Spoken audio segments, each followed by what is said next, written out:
कोई राजा है, चाहे कोई रंक है, चाहे कोई सेठ है, जो परमात्मा के चरणों में इस तत्व ज्ञान के आधार पर लग चुका है, वो जन्म जन्मांतर के बहुत ही अच्छे भक्ति कर्म उसके बहुत अच्छे हैं।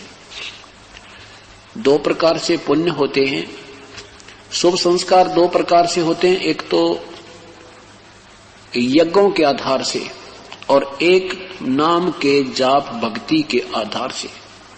तो जो आज बेशक गरीब हैं, रिक्शा चलाते हैं, मजदूरी करते हैं, और चाहे कोई सेठ है, करोड़पति, अरबपति, चाहे प्रधानमंत्री, राष्ट्रपति, पृथ्वीपति, और दोनों ही इस परमेश्वर की शरण में आए हैं, तो उनके जो यज्ञ के दो शुभ संस्कार थे वो अंतर है, लेकिन भक्ति वाले संस्कार दोनों के बराबर हैं।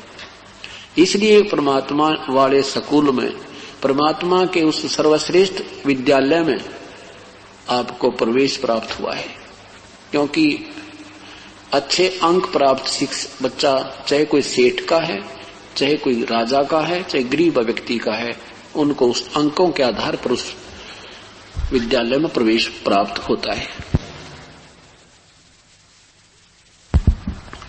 ठीक इसी प्रकार आप बहुत पुण्यकर्मी प्राणी हो, आपको नहीं मालूम, लाल को अपनी कीमत का पता नहीं होता, हीरे को अपने मोल का ज्ञान नहीं होता, जौहरी बताया करता है। क्या बताते हैं आदरणीय गरीबदास साहेब, परमेश्वर के तत्व ज्ञान से परिचित होने के उपरांत अपनी अमृत वाणी में कहते हैं, लख बर सूरा जूझे ही लख बर सावत दे, लख बर यति जहान में तब सतगुरु शरणा दे। ऐसी पुण्यात्मा हो, लाखों बार पुण्य कर्म आपने किए हों, जैसे लख बर सूरा जूझ ही, लाख बार जैसे आप सूरमा रहे हो। सूरवीर व्यक्ति होता है, न तो अन्याय करता है, वो किसी प्रकार का भी वो दुष्कर्म नहीं करता। सूरवीर में एक विशेष गुण होता है, और वो अन्याय को सहन भी नहीं करता। वो अपना शरीर छोड़ सकता है, अपनी उसमें युद्ध में मारा जा सकता है, वो वापस कदम नहीं हटा सकता। ये गुण होते हैं, ये पुण्य के कारण ही होते हैं। और लखबर सावत दे होती है कि जिसका हाथ घुटनों से नीचे तक चला जावे, इतने लंबे हाथ हों, एक हाथ हो चाहे दोनों हो, तो वो उसको सावत देह, वो बहुत पुण्यकर्मी प्राणी होता है, उसको सावंत बोलते, सावत। ऐसे लक्षण उस पुण्यकर्मी के होते हैं। वो भी बहुत नेक आत्मा होता है, कभी किसी को कष्ट नहीं देता, अपने ऊपर सब दुख दूसरों के भी झेल लेता है। और लखबर यति जहान में, यति जैसे हनुमान जैसे यति, ऐसे ऐसे भी आप लाखों बार रह चुके हो, तब सतगुरु शरणा ले। और ऐसी पुण्यकर्मी प्राणी बहुत ही कम होते हैं। केवल कोई ज्ञान सुन लिया उससे बात नहीं बनती,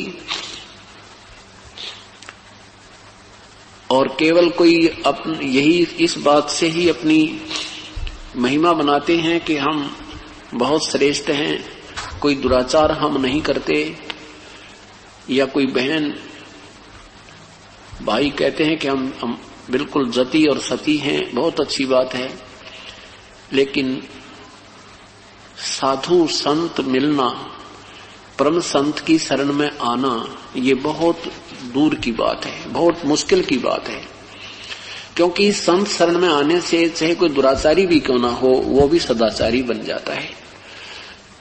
और एक तो सदाचारी पहले से ही है, बहुत अच्छी बात है। और कोई दुराचारी है, बुरा और चोरी करता है, ठगी करता है, जारी करता है, शराब पीता है, विकार करता है, और वो भी आ जाए सत्संग में, तो संत के पास वही पुण्यकर्मी आता है। चाहे वो आज बेशक हमें दुराचारी नजर आता है, चाहे वो हमें चोर ठग नजर आता है, वो शराबी नजर आता है, लेकिन इस शरण में आ गया तो बहुत पुण्यकर्मी प्राणी है। और यहाँ आने से वो बुराई त्याग देगा और भक्ति प्रारंभ हो जाएगी। जैसे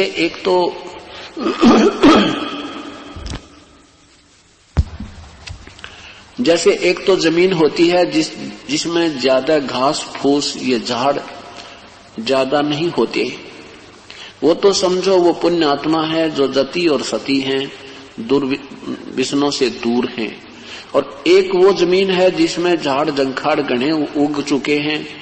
किसान दोनों को ठीक कर लेता है। किसान उसको भी ठीक कर लेता है उस जमीन में जिसमें ज्यादा झाड़ जंखाड़ और कुबाड़ उग गया है, उसको भी उसके पास हथियार हैं सारे, उसको सेट कर लेता है। और जो कम, जिसमें कम वो हैं, झाड़ जंखाड़ है, कुबाड़ कम है, वो उसकी अच्छी बात है, वो शीघ्र ठीक हो जाती है। लेकिन दोनों का लाभ जब होगा जब उसमें बीज दिया जाएगा, नहीं दोनों व्यर्थ है। क्या बताते हैं? गोरख से ज्ञानी घने ये सुखदेव जति जहान, सीता सी बहु भारिया ये संत दूर स्थान। गोरख जैसे विद्वान पुरुष, क्योंकि परमात्मा की शरण में आने के बाद गोरख जी को भी ये तत्व ज्ञान हो गया था। कहते हैं गोरख से ज्ञानी घने और सुखदेव जति जहान। सुखदेव जी के पास, ये जो व्यास जी के पुत्र सुखदेव जी थे, उनके पास परीक्षा के लिए राजा जनक जी ने एक सुंदर लड़की भेज दी रात्रि के समय, और वो जाकर के सुखदेव की चारपाई पर बैठ गई, और सुखदेव बिल्कुल इकट्ठा हो गया, बोला नहीं और उठ के वहां से बाहर निकल गया। तो राजा जनक ने कहा, बेटा तू बहुत ही जति पुरुष है, लेकिन पुत्र तुझे डर क्यों लगा? तू ऐसे सुकड़ को रहा था उस लड़की से, फिर भी तेरे अंदर कमजोरी थी। तू उसको स्त्री मान रहा था, थी तो यह भी कमजोरी तेरे में, फिर भी तूने अपना कंट्रोल बहुत किया, तो फिर भी जति पद में है। जैसे भक्त आत्मा अनजानपने में कहते हैं कि संत लड़कियों से पैर नहीं छुआते, क्योंकि ये मार्ग जो भक्ति मार्ग है ये अभी तक हमारे तक पहुंचा ही नहीं था। हमने वो एक लोकवेद सुना था, उसी के आधार पर हमने अपर डिसीजन अच्छे और बुरे का कर रखा है। लेकिन संत बिना ज्ञान नहीं होता, क्योंकि संत को वही होता जिसको ये महसूस ही नहीं होता ये लड़की है या लड़का है, और वो तत्व ज्ञान से परिचित हो जाता है। जैसे हम सांग देखने जाया करते, पहले सांग होते थे, स्वांग बोलते हैं शुद्ध हिंदी में, और ग्रामीण भाषा में उसे सांग कह देते हैं।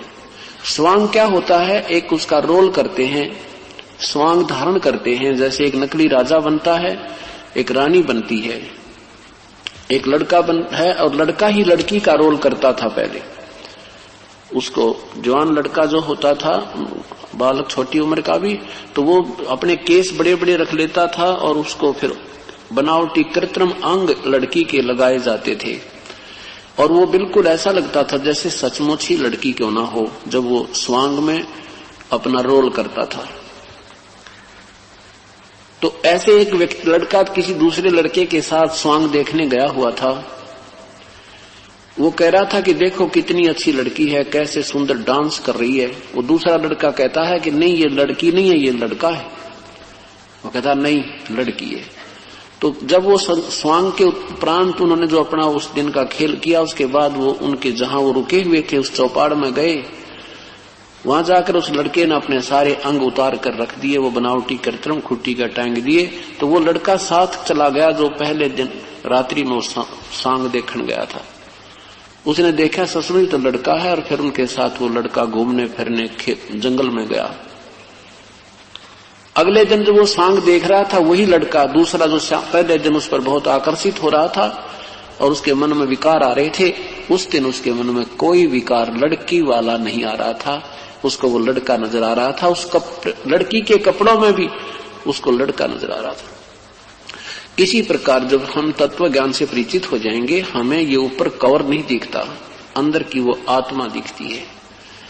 क्योंकि एक ही आत्म तत्व के ऊपर इस काल ने दो कपड़े पहना दिए, एक मेल और एक फीमेल का। और यही कारण परमात्मा संत बताते हैं कि जब तुम्हें ये ज्ञान हो जाएगा, फिर आपको कुछ भी दूसरा नजर नहीं आएगा। गरीबदास तत्ता लिया है, मिट गया सकल अंदेशा। यो तत्ता लिया यानी निचोड़ निकाल लिया, व्हाट इज दिस, ये क्या कहानी है, तो फिर कोई फर्क नहीं पड़ता। तो सुखदेव जी को कहा कि बेटा तेरे में अब भी कमजोरी थी यार, जब तू इसे डर रहा है और वो सुकड़ रहा है, नहीं तो वो आराम से बैठ जाता और पूछता बहन बेटी कैसे आई है, क्या काम है। इतनी सी बात थी।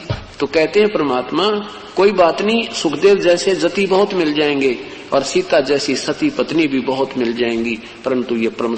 और उसके बाद भी नो कहे मैं ना दूं, मैं सारा जल जाऊं, दूर बैठ गया जाके।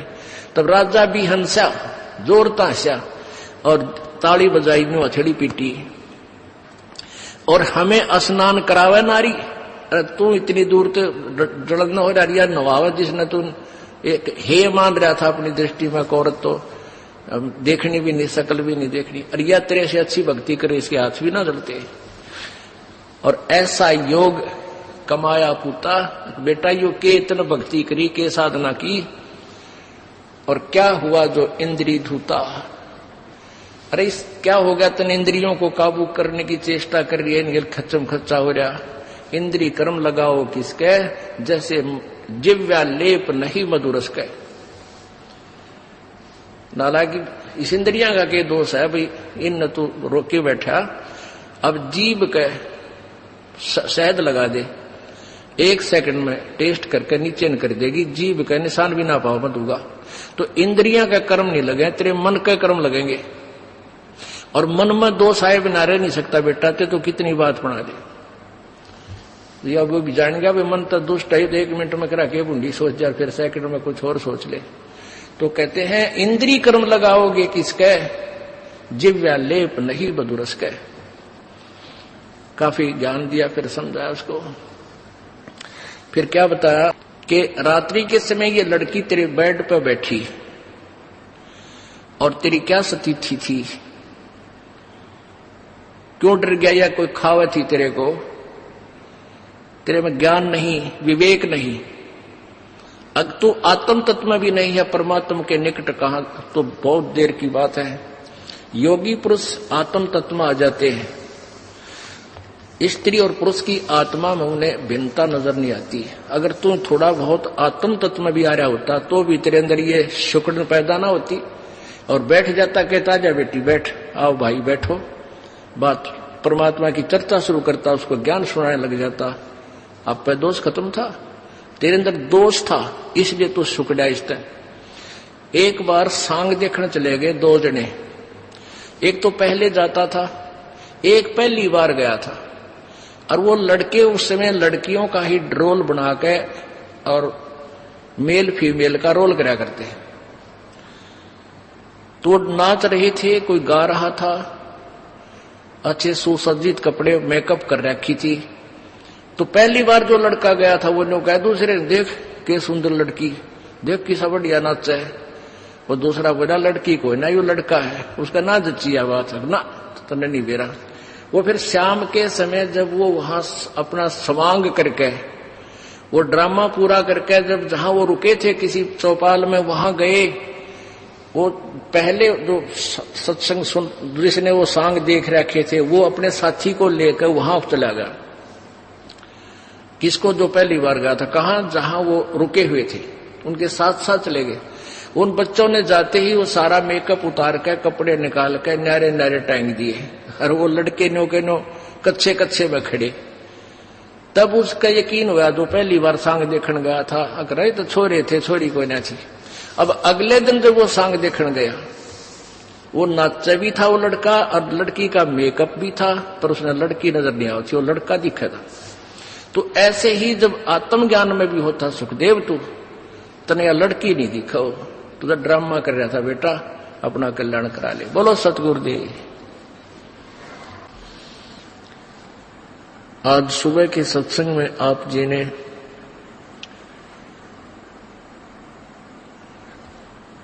सुना था